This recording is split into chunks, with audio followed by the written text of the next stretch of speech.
Existe uma dor silenciosa que muitos pais e mães com mais de 50 anos carregam. É aquela sensação desconfortável de que o filho adulto, aquele que você criou com tanto esmero, está se afastando gradualmente, como se a distância física se transformasse em uma barreira invisível. Você se pega revendo as conversas, contando os dias desde o último telefonema significativo e, invariavelmente, a pergunta martela: o que eu fiz de errado? A verdade, e é preciso muita coragem para encará-la, é que muitas vezes, sem a menor intenção de magoar ou afastar, nós, os pais, cometemos uma série de deslizes comportamentais que agem como repelentes emocionais sutis. Eu sei que seu amor é imenso e que suas ações são motivadas pela mais pura preocupação e pelo desejo de proteger. É exatamente por isso que esta conversa é crucial.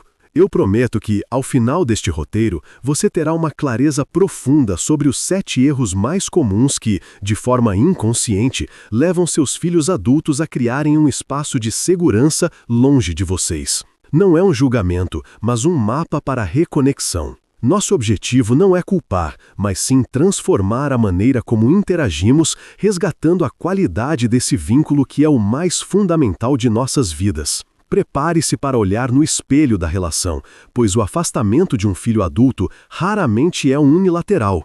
Ele é quase sempre uma reação à persistência de um modelo parental que já caducou. O problema central que enfrentamos na psicologia familiar é a transição mal resolvida da parentalidade de proteção para a parentalidade de apoio. Quando o filho sai de casa, ou mesmo quando permanece, mas atinge a maturidade plena, ele entra na fase que chamamos de individuação. Ele não apenas deseja, ele necessita consolidar sua identidade, suas escolhas e sua autonomia, e isso só é possível através da criação de limites. No entanto, o cérebro parental, especialmente após décadas no papel de gestor e solucionador de problemas, tem uma dificuldade imensa em desligar esse modo de operação. É uma resistência inconsciente em aceitar a própria perda de centralidade no universo do filho, um medo velado de se tornar irrelevante, o que nos leva a cometer o primeiro e mais abrangente dos erros. O primeiro erro que afasta o filho adulto é o que chamo de a síndrome do gerente eterno. Você continua a tratá-lo como um menor de idade, mesmo que ele tenha 30 ou 40 anos.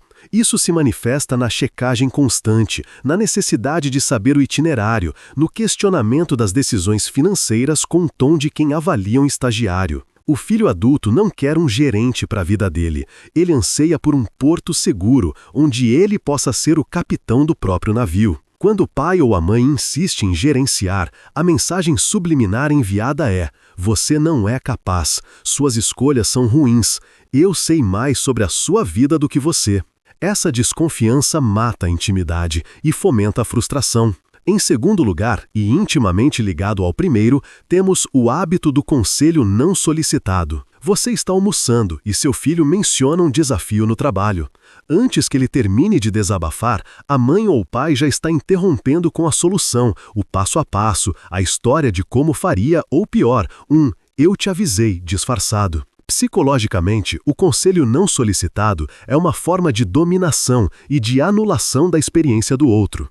O filho, neste momento, não está pedindo uma consultoria, ele está buscando validação, um ouvido empático e um espaço para processar o próprio pensamento. Quando você atropela a fala dele com a sua solução pronta, você o impede de praticar a resiliência e a autoconfiança. E ele aprende que, para ter paz, é melhor não compartilhar os desafios. O terceiro erro é talvez o mais insidioso e doloroso: a cobrança da dívida emocional. Este é o erro de usar o passado, os sacrifícios financeiros, a doença ou a própria velhice como moeda de troca para exigir atenção, visitas ou favores. Frases como "depois de tudo que fiz por você" ou "você não vem me ver, mas eu estou tão sozinho e doente" são formas de manipulação emocional que ativam o medo e a culpa no filho, e não o amor e o desejo genuíno de estar junto. O amor verdadeiro na fase adulta é livre de juros e correções monetárias.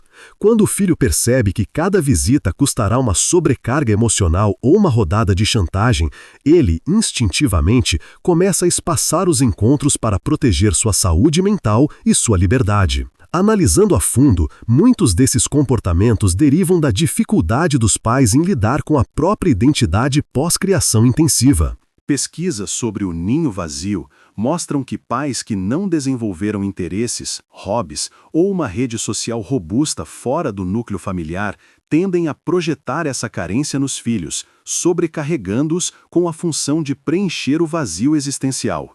Essa projeção é a base para o quarto erro, a projeção de expectativas não realizadas. O pai que sonhava ser músico, mas se tornou engenheiro, critica sutilmente a carreira escolhida pelo filho. A mãe que idealiza a família perfeita pressiona pela chegada de netos ou pelo casamento, ignorando o tempo e as prioridades do filho. Este erro da projeção e da idealização tóxica se manifesta de forma cruel no quinto erro, a armadilha da comparação e da desvalorização indireta. Quando você compara seu filho, mesmo que indiretamente, com um irmão mais bem-sucedido, com o vizinho ou com a versão idealizada de si mesmo na juventude, você está destruindo o valor intrínseco dele na relação. Seu irmão já comprou o apartamento dele, ou, na minha época, eu já estava casado e com a vida feita. Essas frases não motivam, elas ferem a autoestima e levam o filho a evitar situações onde ele sabe que será submetido a essa régua de comparação inatingível.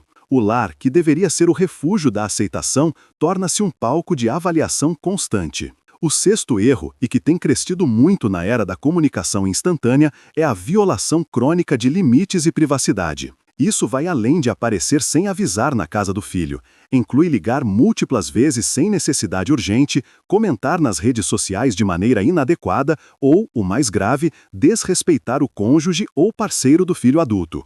O cônjuge é a nova fundação da vida adulta do seu filho. Quando o pai ou a mãe critica, julga ou tenta minar a relação do casal, o filho é colocado em uma posição impossível, escolher entre a lealdade ao parceiro e o respeito ao pai. Na vasta maioria das vezes, para proteger sua nova família e seu espaço sagrado, o filho opta por aumentar a distância dos pais.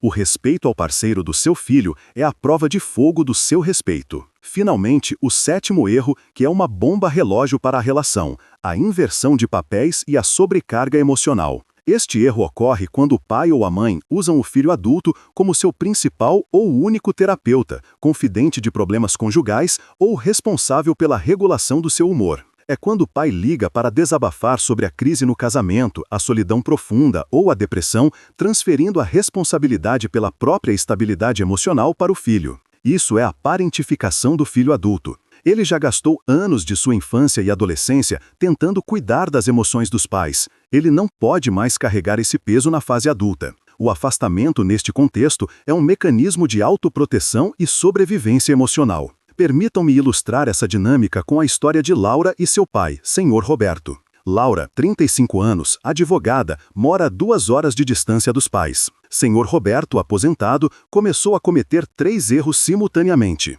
Primeiro, ele começou a ligar todos os dias, com a desculpa de ver se estava tudo bem, síndrome do gerente eterno, mas na verdade controlava. Segundo, ele passou a criticar o marido de Laura por ser muito artístico e não ter um emprego sério, violação de limites. E terceiro, sempre que Laura mencionava uma dificuldade, ele interrompia dizendo: "Você tem que ser forte como eu fui, mas se estivesse em casa, eu te daria a solução." Conselho não solicitado, mais comparação. O resultado, Laura começou a deixar o telefone no modo silencioso. As visitas, antes mensais, passaram a ser trimestrais, cheias de tensão. Ela amava o pai, mas a interação com ele havia se tornado exaustiva, um dreno de energia. Ela se sentia julgada e infantilizada. O Sr. Roberto, por sua vez, interpretava esse recuo como uma ingratidão e uma rejeição, intensificando a cobrança da dívida emocional nas poucas vezes que se falavam. O ciclo vicioso estava completo. A necessidade de controle do pai gerava o afastamento da filha, que gerava a culpa do pai, que gerava mais cobrança e, consequentemente, mais afastamento. A perspectiva transformadora que proponho é o que chamo de relacionamento de mentoria. O pai e a mãe precisam fazer um luto profundo pelo seu papel anterior de protetor onisciente. Seu novo papel é o de mentor, alguém que está na lateral do campo, torcendo, pronto para passar a bola de sabedoria somente se for solicitado e que entende que a vitória ou a derrota da partida pertence ao filho. O poder da sua presença a partir de agora não reside mais na sua capacidade de intervir, mas na sua capacidade de... Para começar essa transformação, precisamos de estratégias práticas. A primeira é a regra dos 3 segundos. Antes de responder, aconselhar ou criticar algo que seu filho disse, espere 3 segundos, respire e pergunte a si mesmo: essa intervenção é estritamente necessária? Ela foi solicitada? Ela vai construir ou destruir a ponte entre nós? Muitas vezes, o silêncio empático é a melhor resposta. A segunda estratégia é a prática da curiosidade genuína. Em vez de aconselhar, comece a fazer perguntas abertas sobre a vida e as escolhas dele. O que te atraiu para essa carreira? O que você está aprendendo com essa dificuldade? Mostre interesse real na jornada dele, e não na sua versão idealizada dessa jornada. Isso valida a experiência do filho e o incentiva a se abrir. Ocupar o lugar do aprendiz em vez do professor inverte a dinâmica de poder e cria uma conexão de igual para igual. Em terceiro lugar, e fundamental, desenvolva e invista em a vida pessoal do pai/mãe. Se você tem seus próprios hobbies, seus próprios projetos, seu próprio círculo social e propósitos que o energizam, você não precisará do seu filho adulto para preencher seu vazio. Essa autonomia emocional é o maior presente que você pode dar ao seu filho. Ele se sentirá livre para se aproximar por amor e desejo, e não por obrigação ou pena. A quarta estratégia é o pedido de permissão. Se o seu filho está enfrentando um problema e você tem uma sabedoria que pode ajudar, pergunte: eu tenho uma ideia que pode ter funcionado para mim no passado. Você gostaria de ouvir ou prefere apenas desabafar por enquanto? Isso concede ao filho a dignidade da escolha e transforma o conselho de uma imposição para uma oferta de valor. Lembre-se, o amor que você sente não está em dúvida, mas a maneira como ele é comunicado precisa ser ajustada à realidade do seu filho adulto. Se ele está se afastando, muitas vezes ele não está rejeitando você, mas sim o estilo de interação que você ainda utiliza. O filho adulto busca uma relação de amizade profunda com os pais, baseada no respeito mútuo, na admiração e na aceitação incondicional de quem ele se tornou. O nosso trabalho agora, como pais maduros, é transformar o nosso amor controlador em um amor que liberta, que apoia e que honra a trajetória do outro. A maior prova de que você fez um bom trabalho é quando seu filho adulto tem a coragem e a capacidade de ser plenamente ele mesmo, mesmo que isso signifique fazer escolhas diferentes das suas. Abrace a beleza da autonomia dele. Comece hoje a construir a ponte da aceitação e você verá a distância diminuir. A relação de vocês merece essa chance de renovação. O poder de mudar a dinâmica está nas suas mãos e é um poder que se manifesta na suavidade e não na força. Vá em frente e reconecte-se com o coração aberto e a escuta apurada.